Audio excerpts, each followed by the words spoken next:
I got a special guest. We got him here live. Y'all requested him. Y'all know he gonna come through for me, but you know he fasted enjoying that great victory at a sold-out arena in San Francisco, California, the first combat sports event at the Chase Center, and it sold out.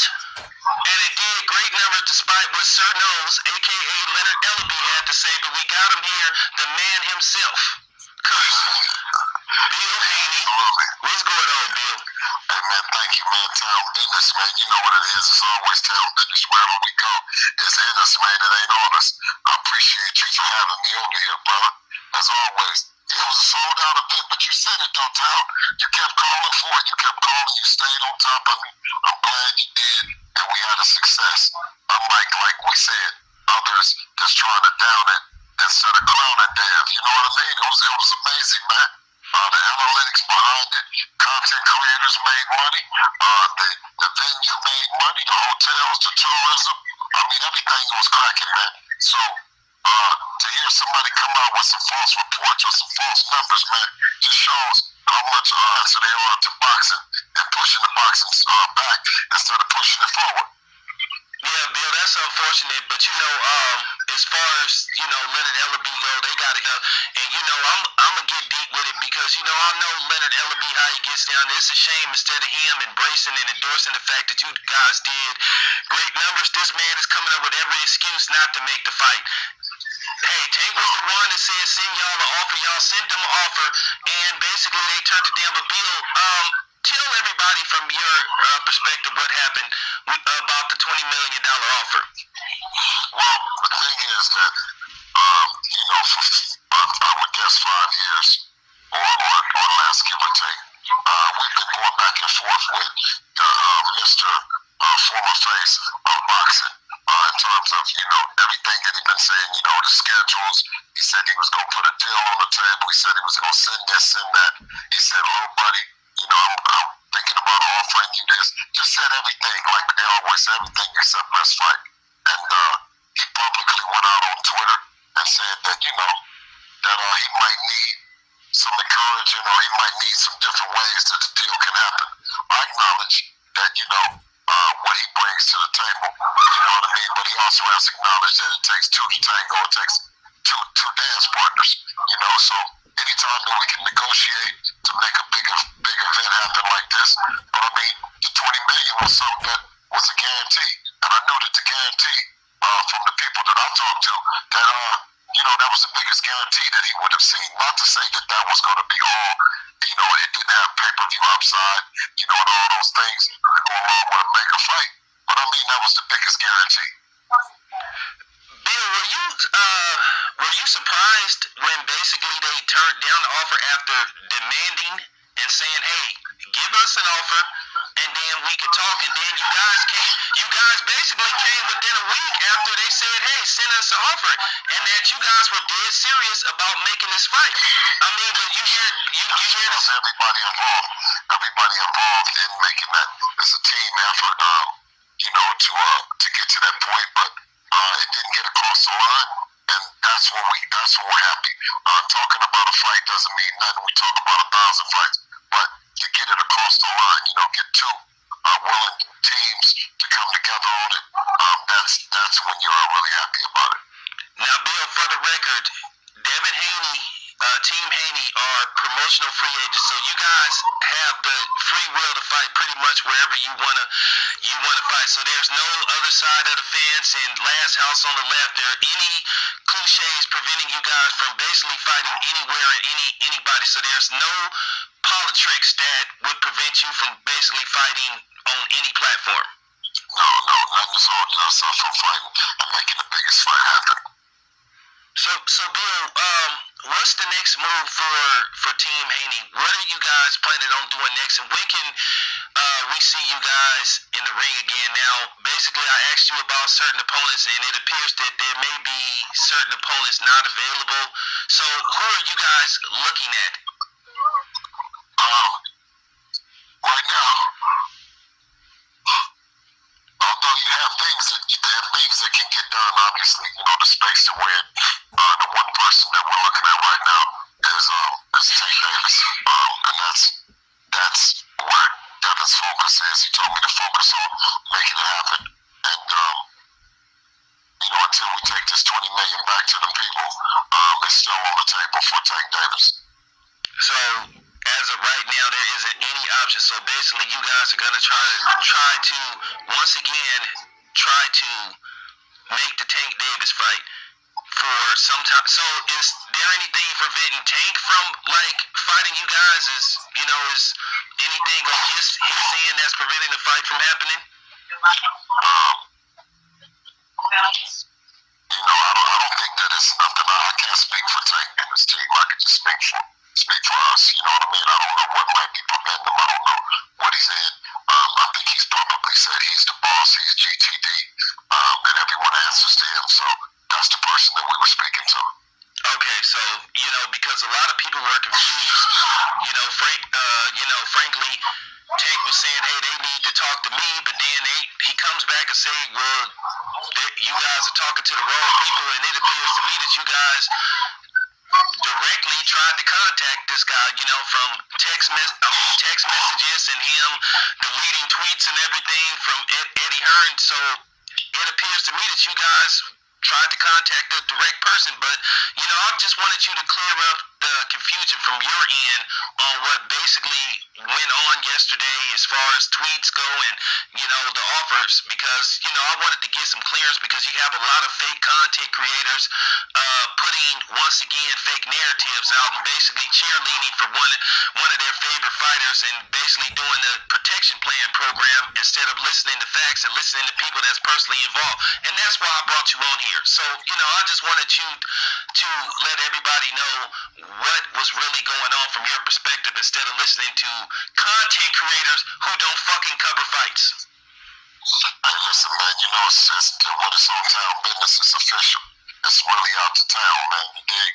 So I appreciate you always, staying on top of it, man. You stayed hitting me. We had a successful event in the Bay. And I know you like that Atlanta, so ain't no telling what might be next, bro. But you know what I mean? You can definitely look for me coming on the platform on town business, when the news drops. Okay, so Bill, for the record, right now, Tank is right now for the time being, he's like the only option, but there's not a plan B in sight as of right now. He said, no, right now, man, we're focused on this.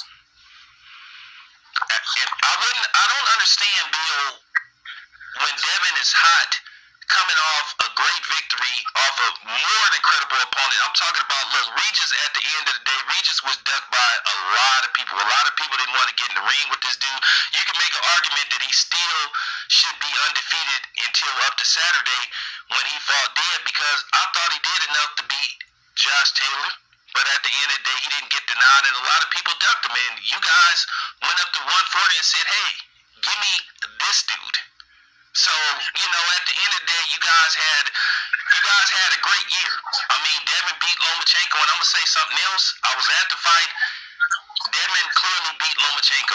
At the end of the day, I know they don't like to count body shots, but at the end of the day, me and you both know, look at Lomachenko's face after that fight, and then look at Devin's face. Lomachenko, y'all sent Lomachenko to the hospital. You fixed it to where Lomachenko didn't even want to fight anymore this year. But, at the end of the day, I just wanted to clear that up. I saw the fight. So I just wanted to shed some light on that. You guys clearly beat Lomachenko, and then all of a sudden everybody wanted to basically push the goalpost back. We all know the champion get the close rounds. But, I wanted you to just basically speak on that right quick on the Lomachenko fight. Loma, hell of a fighter. I think the team, they have a problem with accepting what the judges, it was 3 judges, they all voted, unanimous. So, that's in the past, you know what I mean? I wish him and his team well off to their goal to, be successful and get back to the top of the game. Right now, we have this offer that stands for Tank, or in Tank's case, reach back at us and tell us what he thinks and how he thinks. He ultimately is a boss as well as Dev. So, I want to just make sure I came over and cleared it up that Devin is doing what the people are saying and what they want to see since a fight like this, Tank ain't no pushover. To come out of there with Regis Prograis after Lomachenko and then pull up on Tank Davis, that says a lot about Devin Haney. Yeah, you guys are looking for the best guys out there, the best. I mean, you guys are fighting the best guys out there. Like I said before, you went from Lomachenko, a former pound-for-pound fighter, consensus-wise, to Regis Prograis, a guy that was scratching the pound-for-pound list, the top 10, the mythical pound-for-pound list. And for people to just downplay what you guys did this year is just amazing. I do think, Bill, if you ain't named Bomac, you should get Trainer of the Year consideration, and I definitely think Devin Haney should get Fighter of the Year. I mean, you beat Lomachenko, and you beat Regis Prograis. So I mean, that's just factual, and I'm putting that out there, and I'm not saying it just because me and you are from the same area and stuff. I'm going by facts, and I'm going by the year that you had. To me, I thought Devin should have won, this year, but they gave it to who, a person who say they can beat up men, but we not gonna name that person because we all about celebrating the great victory that Devin, the dominant performance.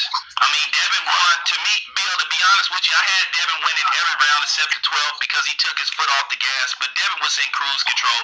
And do you think you scared people, Bill, the way that you guys dominated Regis Prograis? Nobody ever did that to Regis Prograis. I mean, Devin made it look easy, and Regis Prograis is no slouch.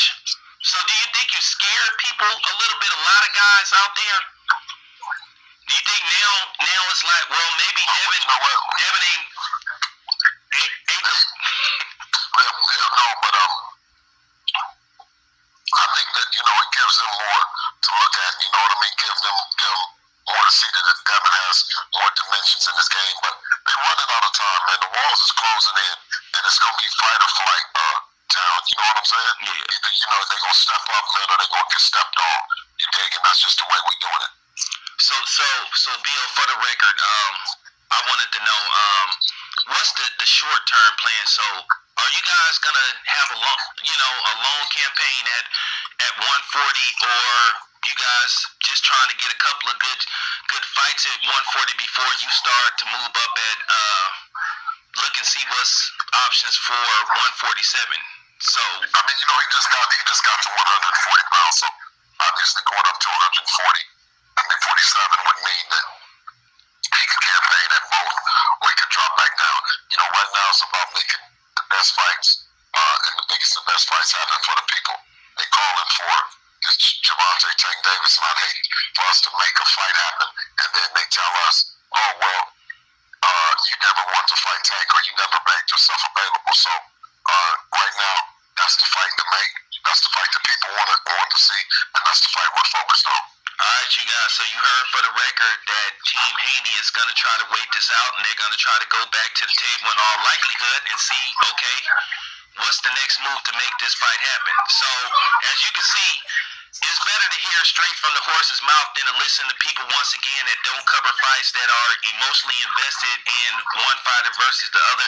And Bill, before we go, because I know you got things to do, I wanted you to speak on one guy in particular. We're not going to say his name, but it's starting to look more and more like what you've been insinuating about, dudes basically on some DJ Glad shit, basically, instigating, and, now other fighters have came.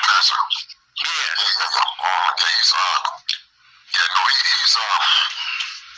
He's definitely the dinosaur, you know what I mean? If you ride with that nigga, you on the dinosaur, you dig?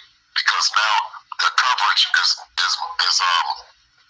less biased, so dude he's choosing to take one brother and use it to tear down everybody else, only eventually to tear down him.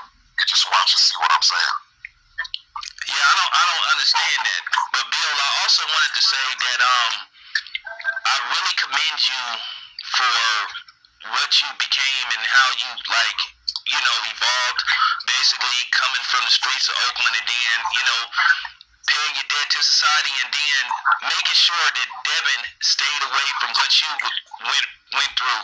Because I also wanted you to speak on that before we end this video, because you got to go, because I really hate the fact that as black people we're still at this point to where we're downing each other based off blackness being defined. Oh well, you know you didn't get it from the mud and you went to private school. I thought as fathers, and in particularly black fathers, the idea is to keep our children and make sure our children don't walk down the same path we went through. So I don't understand why the fuck we still doing this to each other, putting each other down for basically making sure that our children live a better life than what we did growing up. I just wanted you to speak on that, and I think one of the reasons, Bill, why people attack you is because you have defied the odds, and you are basically destroying, embodying, and burying a stereotype directed strictly towards black men and black fathers.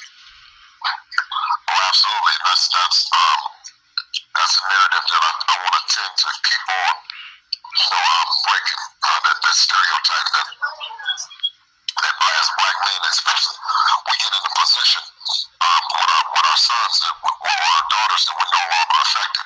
That's why we embrace this organization, parent to partner, so heavy, because the parent tends to fall behind with this kid as the kid tends to make decisions that affect their life and move on.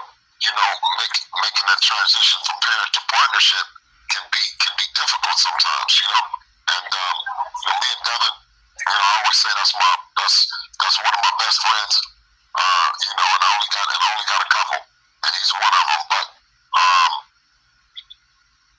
when you look at it from a father and a son's perspective, a lot of times your son respectfully he needs a really good friend. He's going through some things that dad, he might not need dad to show up. He needs somebody to understand, okay, today I'm not feeling all that good. I respect you, Dad, but damn, I'm human. As friends, when we have friends, we understand that our friend is not human. And we tend to give our friend the love that sometimes we don't give our kids based on them being, our kids. So I can just encourage everyone to try to find friendship within within their parenting with their kids. All right, so there you have it. So, Bill, when can we see you fighting back at home again? If not, the Oracle, at least the Chase Center, because I feel like you guys have found a new home. You proved that you can sell tickets, despite people worrying about how much somebody's selling tickets for you. Listen, Devin sold 14,000 versus Lomachenko. The guys, they're making it look like Devin just started fighting at arenas. Frank Martin is a ballroom, conference room fighter. Devin been fighting at arenas. So, at the end of the day, these knocks and fake attacks towards Devin can be debunked easily. Devin has been fighting at full-fledged arenas for a while now. So, absolutely, he's been paying his dues, Tal, and you got that right. We ain't worried about what they talking about. We know that there's no better dance partner than us. We don't have to talk about the other fighter enough to say that we make one hell of a dance partner right now, and we look forward to the coming months, and at least I said the coming weeks, and deciding then where we're going to be moving forward. But you can best believe I'm gonna stop by Town Business and give it to him raw and uncut. You hear me? Yeah, maybe we could meet at Everett and Jones and do something live or something. Because Bill, I gotta get you to come to the old neighborhood, man. Hey, listen, ain't no doubt, man. Shout out to Everett and Jones, man. I went to school with the daughters and stuff, man. They're amazing. They're a pillar in the community, man. Great family, great family. You dig?